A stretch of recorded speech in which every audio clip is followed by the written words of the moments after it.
steel blades cut through gleaming ice, carrying athletes into a battle of contrasting skills.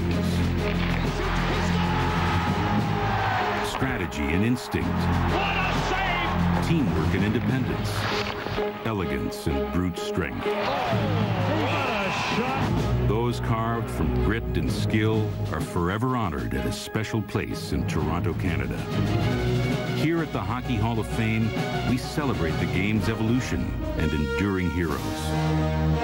Stories of their achievement define hockey's rich history and show that in the fiercest of battles, there is no triumph without excellence.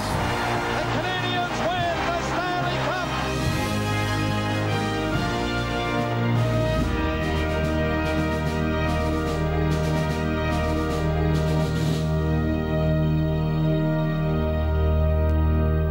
The Stanley Cup, hockey's ultimate prize. Hi, I'm Jeremy Roenick of the Philadelphia Flyers. It's the quest for the holy grail of hockey that binds all of us as players. But there are many things both on and off the ice which set apart the more than 200 men honored in the Hockey Hall of Fame.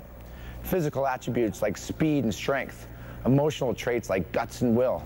Within those halls are the innovators and revolutionaries, all distinguished in their own unique way.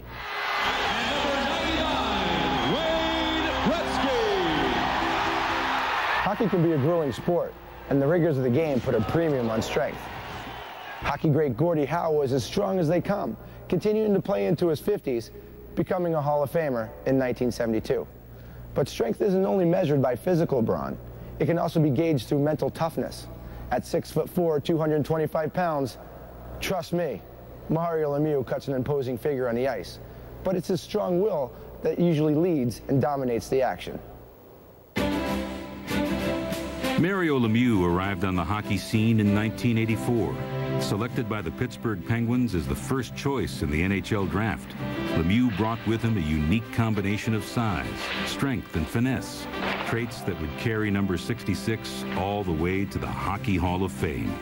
You just knew that something big was going to happen with this guy when he ended up scoring his first NHL goal on his first NHL shift, on his first NHL shot. There is Mario Lemieux, and he is off, racing it all alone. Lemieux, his first shot on goal, and he scores! I was privileged to be in attendance at the old Boston Garden, and Mario jumped over the boards, picked up the puck, went down and put one past Pete Peters, who later said that he could not believe the sight of this guy with these long arms. He was the first goalie to be victimized of many. Lemieux dances and it scores! Recchi in again. Lemieux scores! Lemieux shot! Oh my gosh! You'll not see a prettier goal ever! While it's likely Lemieux could have simply bullied his way to greatness, his refined skills brought him to an even higher level and created a new brand of havoc around the NHL.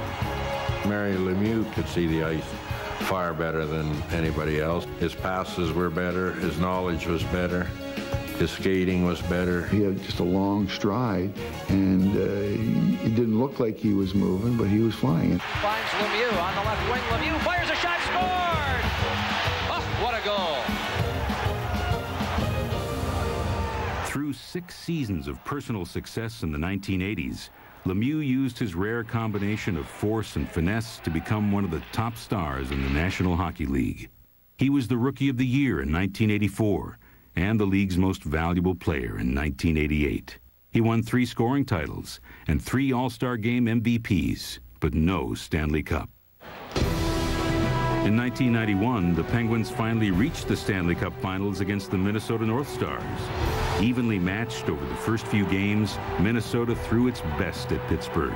But Mario put the Penguins on his back and kept them in the series. Up the ice comes Lemieux, one-on-one with Casey.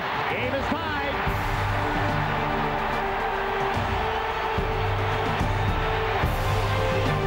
After the team split the first 4 games, Pittsburgh took the series lead in Game 5 with a 6-4 victory, inching closer to the Stanley Cup.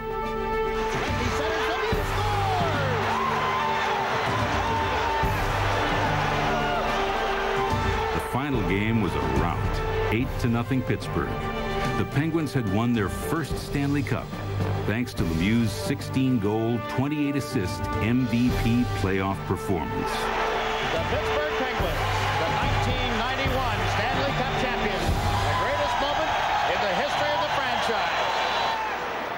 weren't through. The following year, again carried by the strong will of mighty Mario, the Pens repeated as champions.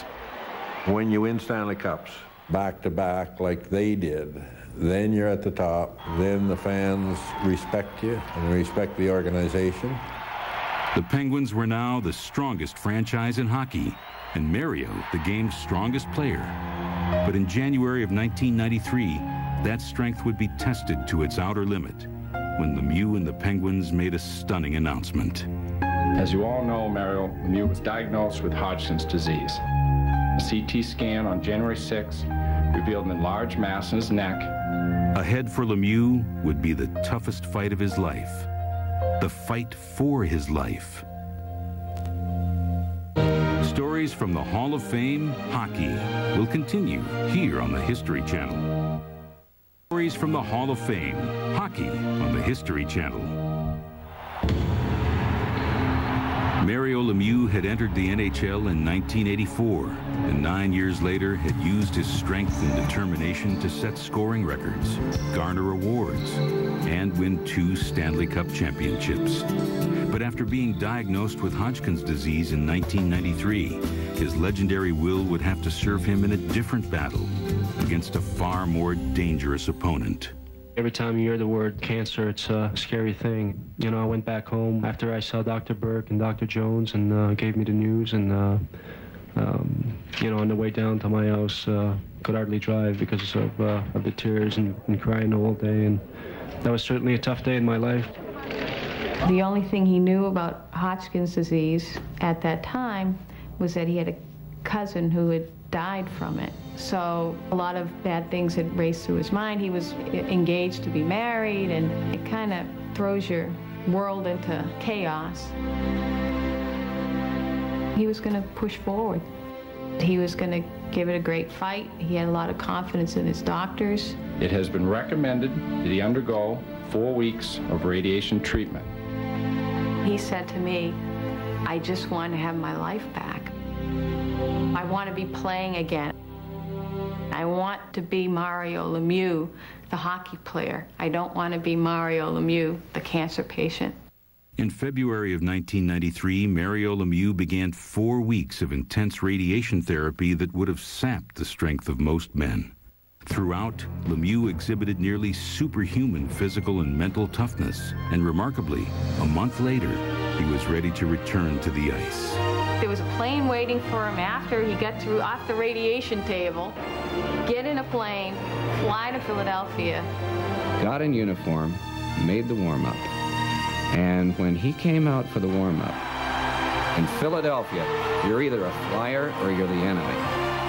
They know when somebody's put his heart and his courage out on the line. There is the hand for Mario Lemieux. Lemieux missed 23 games. Well, whether they were standing already or not, this is a standing ovation for Mario Lemieux here at the Spectrum. It's nice to see. But the warm feelings surrounding Lemieux's triumphant return would eventually fade away. Bothered by back problems and ultimately fatigued by the challenge of overcoming his illness, Mario retired in 1997 at the age of 31. Recognizing both his unique talent and his indomitable will, the Hockey Hall of Fame's 18-member selection committee, comprised of former players, ex-coaches, executives, and sports writers, waived its customary 3-year waiting period after a player retires and immediately enshrined Lemieux. When he retired, he had the talent, the ability to become an honored member. What he wants to do after that is up to him. What Lemieux did after that was nearly as amazing as his career. After Mario's retirement, the Penguins fared poorly on the ice, and even worse financially. So Lemieux did what came naturally to him. He bought the team in 1999, laced up his skates in 2000, put the Penguins on his broad back, and single-handedly brought hockey back to Pittsburgh. A lot of people have played the game after becoming a Hall of Famer, but Mario, I think, was looking to change the game a little bit, and I think he did. Throughout his Hall of Fame career, Mario Lemieux proved that strength goes far beyond physical. Always able to reach down deep inside, Lemieux thrilled fans night after night, personified the best in sport, and gave us insight into the heart of a champion.